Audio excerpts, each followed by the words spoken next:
what are some of the things that a girl can do to make her look desperate?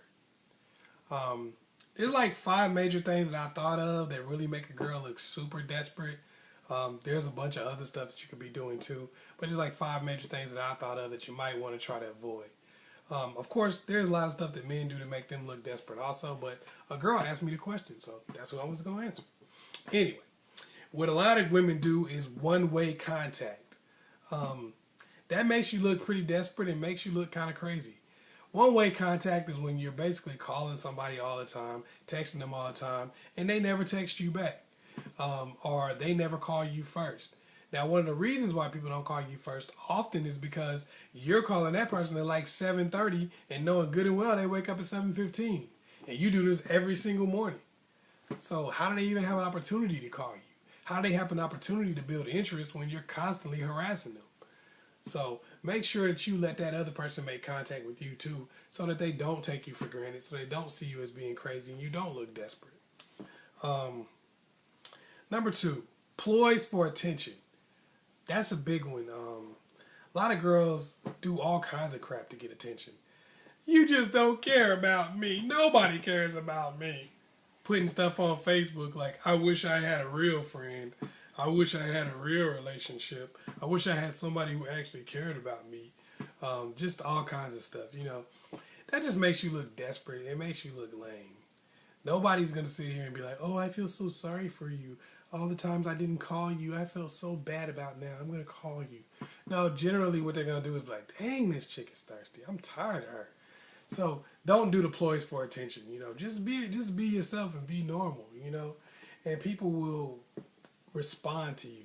Just be confident and be happy about what you got going on. You don't got to try to do these ploys for attention all the time. Hitting a person up, trying to make them feel guilty, stuff like that. It doesn't work. No one's going to feel guilty and then start dating you. People do what's best for themselves ultimately. And dating somebody who's trying to make you feel bad because you won't be with them, not something that generally works. Number 3, pleading your case to friends and other people who are not even involved in the relationship. You see a lot of girls will do this. It'll be a guy that they used to date or a guy they want to date or whatever the case may be and they really like. And they'll try to plead their case to other people. Like, I've been the friend while a girl tried to come up to me and plead her case. Like, I don't know what's up with your boy.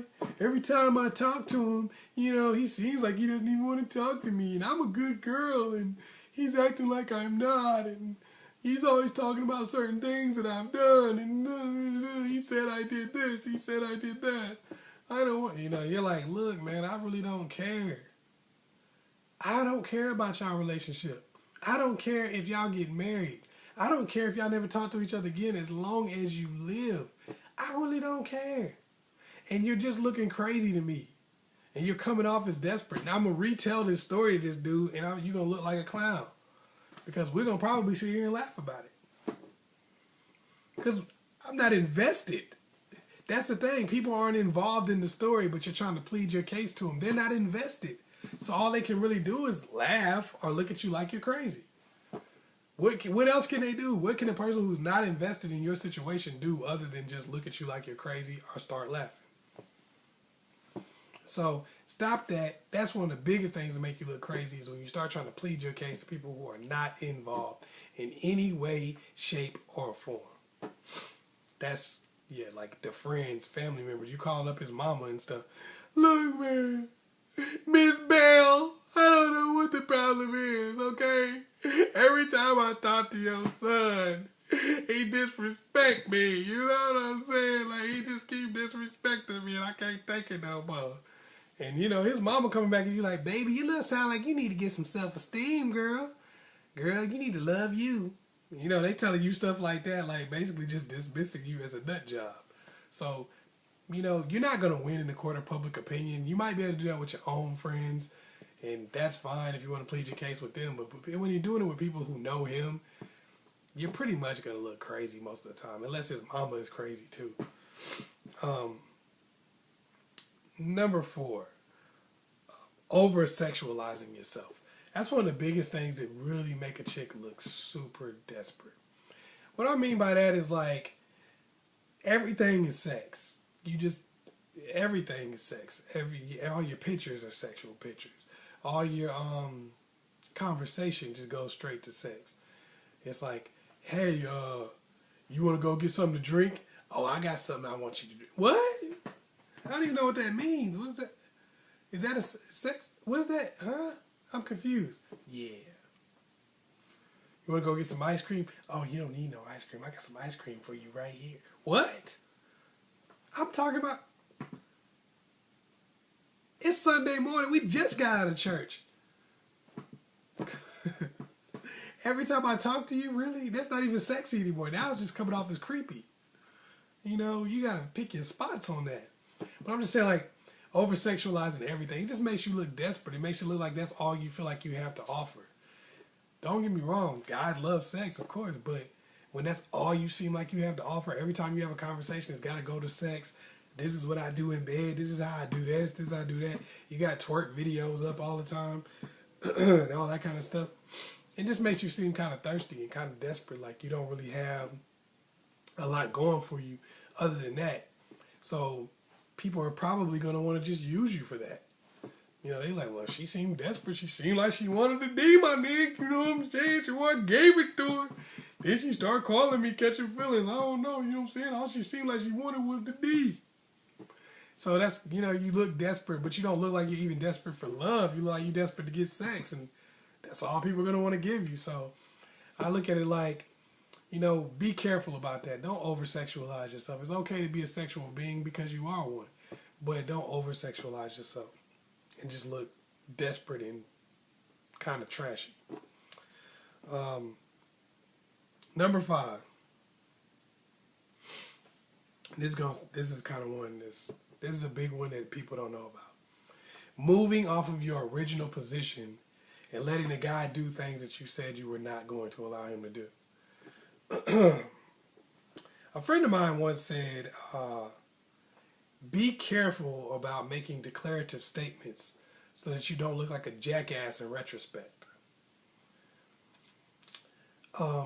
That's kind of like you let a guy come over your house to watch a movie and you say before you even watch that movie, you go, look, don't think you gonna hit it. And then you come over there and one thing leads to another and he smashes. Now instead of just thinking y'all had a good time, he's like, man, this chick can't get enough of me. She thirsty in the mug, man. She come over there. I'm going to hit it when I want to. You know what I mean? Because you had a point. You had a place that you were supposed to be, a platform you were standing on, and you got pushed off and kind of just did whatever. You know, so when you start saying, here's what I'm going to do, here's what I'm sticking to, and you don't do it, it kind of makes it look like you're desperate and like you're kind of a pushover. Like you'll do anything to get a dude to like you. Not like you were doing that of your own free will because you wanted to. I mean, if a dude come over your house and he smash or whatever, y'all do whatever y'all do, it ain't necessarily a situation where he gonna be leaving like, oh, he might have thought you called him over there for that. So like, oh, maybe she just wanted that right then. Okay, and then so how you act afterward is gonna determine more how he feels than anything. But if you sit here like, don't think you smashing either, because that's not gonna happen. I'm telling you that right now. That's not gonna happen. You know, you come at it like that, and then, you know, you come at it like that, and then a little while later, it's like, you know, you in the bedroom, butt naked, pouring candle wax on each other. He's not really looking at it like you stick to what you say you're going to do. He's like, you just so desperate to get a nigga to like you, you'll do anything. So don't be that type of person.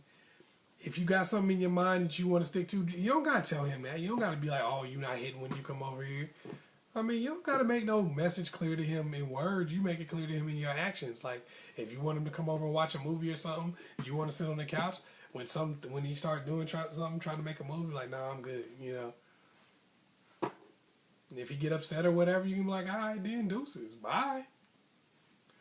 But, you know, you don't want to kind of get on something that you don't know if you're going to be able to do for sure. Because then once you say it and you don't do it, it seems like you're not really responsible or you're a person of your word. And now you kind of get taken advantage of more often. So make sure you're careful about that.